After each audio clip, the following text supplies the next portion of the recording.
Hello అందరికీ ఈరోజు ఎంతో రుచికరంగా ఉండే పట్టుసావుళ్ళ ఇగురు ఎలా చేయాలో చూసేద్దాం వచ్చేయండి. ముందుగా పట్టుసావుల్ని శుభ్రంగా కడుక్కొని పక్కన పెట్టుకోవాలి. ఆ తర్వాత స్క్రీన్ మీద కనిపించే ఇంగ్రీడియంట్స్ని మెత్తగా మిక్సీ పట్టుకోండి. ఇప్పుడు ఒక ప్యాన్లో 2 గరిటెల నూనె పోసుకొని అందులో 4 చీల్చిన పచ్చిమిరకాయలు వేసుకోవాలి. పచ్చిమిర్చి చిటపటలాడేంత వరకు ఉంచి మనం ముందుగా ప్రిపేర్ చేసి పెట్టుకున్న మసాలా వేసుకొని బాగా కలుపుకోవాలి.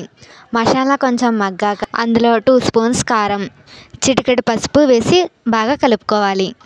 ఈ గ్రేవీని వీడియోలో కనిపించే కన్సిస్టెన్సీ వచ్చేంత వరకు బాగా కలుపుకోవాలి.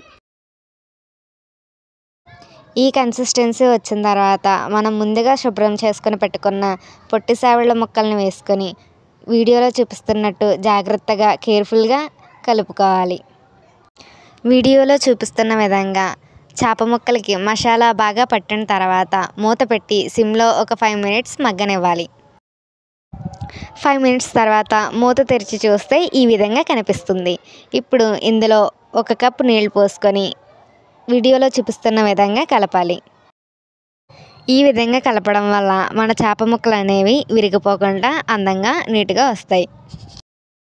గ్రేవీ దగ్గర పడ్డాక కొత్తిమీరతో గార్నిష్ చేసుకుంటే ఎంతో రుచికరంగా ఉండే పట్టుసావిళ్ళ చేపల curry ready. Do subscribe for more videos.